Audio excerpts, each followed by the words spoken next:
क्या आपको भी संगत जी ऐसा महसूस हुआ है कि हमारी ज़िंदगी में सब कुछ होने के बावजूद भी हमें अजीब अजीब सा महसूस होता है?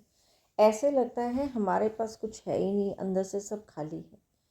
और हमें ऐसा भी महसूस होता है कि बिना वजह हमें दुख आ जाते हैं और हम सोचते ही रह जाते हैं और ये सोचते हैं कि ये चीज़ हमारे साथ क्यों हुई। सच कहें तो इसका जो जवाब है वो हमारी सोच से भी कहीं ज़्यादा है। संगत जी, राधा स्वामी जी, आप सभी के अंदर वो कुल परमात्मा है, वो कुल मालिक है। इसलिए आज हम कोई इस तरह से कोई ज्ञान वाली, बहुत बड़े ज्ञान वाली बात नहीं करेंगे। बहुत ही सरल भाषा में समझेंगे कि असल में हमें दुख आता क्यों है और अगर दुख आता है तो हम इसमें से निकल कैसे सकते हैं। इसे बिल्कुल ही सरल ढंग से समझेंगे। असल में हम सब यही कहते हैं कि ये सारी चीज़ें कर्मों की वजह से होती हैं और वो कैसे होती हैं वो सारा कुछ इस वीडियो में, इस सत्संग में आपको मिलेगा।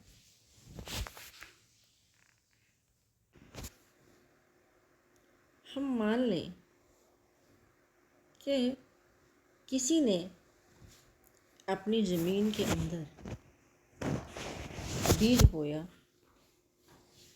और जब वो बीज बोता है तो वो पेड़ बनने की आस भी करता है और कुछ टाइम बाद वो जो बीज था वो पेड़ बनकर फल भी देने लगा।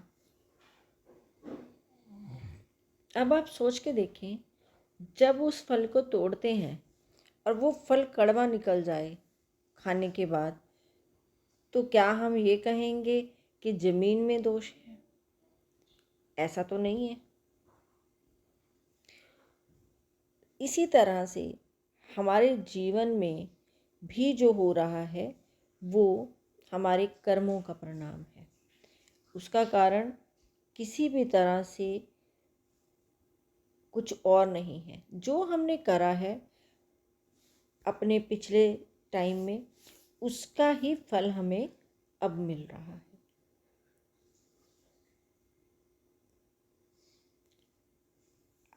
जो भी दुख हमें आता है वो हमारे पिछले कर्मों की वजह से आता है। जैसा हम बीज बोते हैं वैसा ही फल पाते हैं। इसलिए हमें इस चीज़ को समझना पड़ेगा। अब हमारे पास है कर्म का नियम। संगत जी, हम हर रोज़ कुछ ना कुछ करते हैं।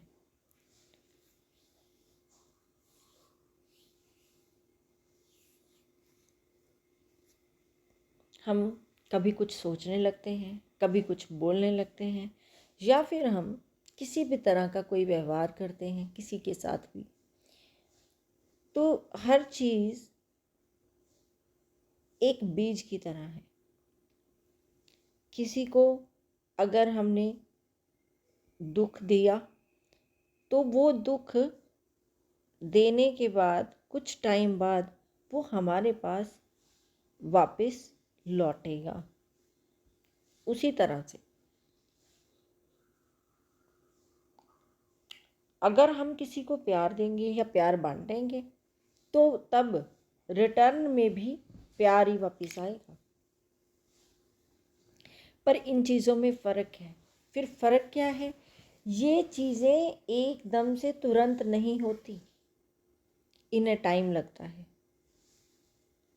ठीक है, मिलेगा ज़रूर, होएगा ज़रूर, पर होता बहुत देर से।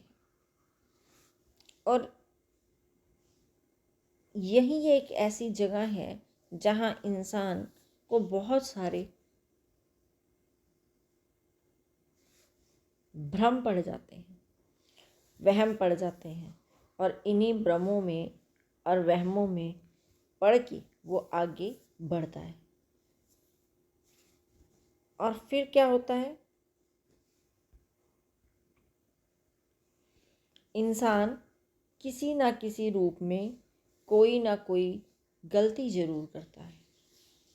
और उसकी सबसे बड़ी गलती क्या है? जब उसके जीवन में परेशानी आती है तो वो दूसरों को दोष देना शुरू हो जाता है। ऐसे ही हम करते हैं।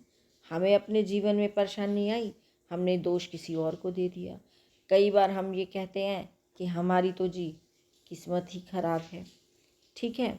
या फिर हम इस बात को लेके परेशान हैं, जो हुआ वो मेरे साथ ही क्यों हुआ है। और शायद हम ये भी सोचते हैं कि क्या इसका कारण हम खुद हैं।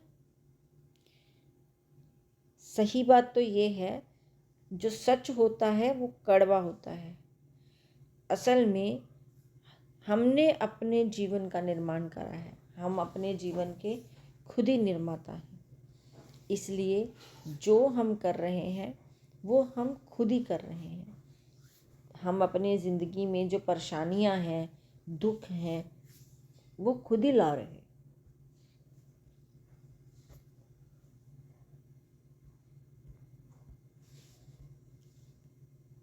अब बात आती है, सुख भी एक बंधन है और हम सोचते हैं कि हमारे दुख जो हैं वो ख़त्म हो जाएं।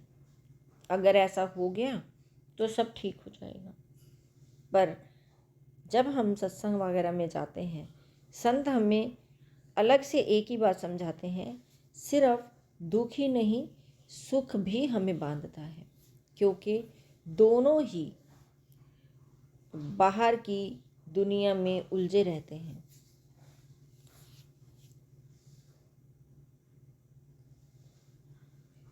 अगर हमने असली आज़ादी लेनी है तो इंसान को इन दोनों से ऊपर उठना पड़ेगा। अब सवाल क्या है कि असली रास्ता क्या है भाई। अगर हम सब ये सारी चीज़ें कर्मों का खेल है तो इससे फिर बाहर कैसे निकला जाए। इसका जवाब बहुत ही सीधा है। अगर इसका जवाब सीधा है पर आसान तो नहीं है। इसलिए हमें अपने अंदर जाना है। हमने अपने अंदर जाना है, अंदर की तरफ झांकना है, अंदर की यात्रा को पकड़ना है। हमने थोड़ा सा समय खुद के लिए निकालना है, अपने मन को शांत करना है और फिर मन की जो असली चाल है वो शुरू होती है।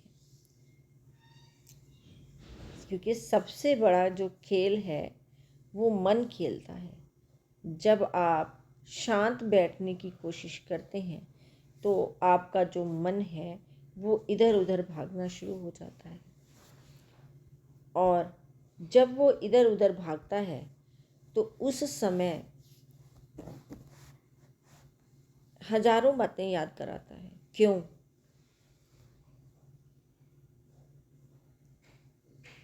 ऐसा क्यों होता है? क्योंकि उससे डर है। अगर आप अंदर चले गए तो फिर क्या होगा, उसका जो राज है वो ख़त्म हो जाएगा। फिर असल में हमें करना क्या है, हमें असल में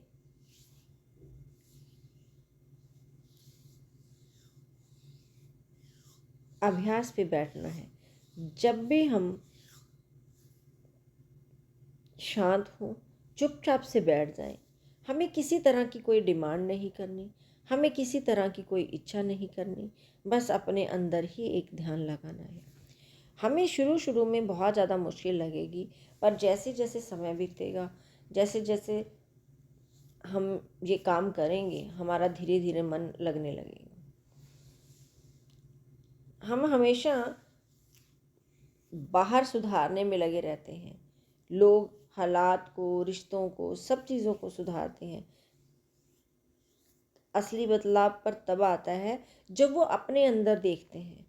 बाहर की दुनिया बदलने से पहले हमें अपने आप को समझना ज़रूरी है।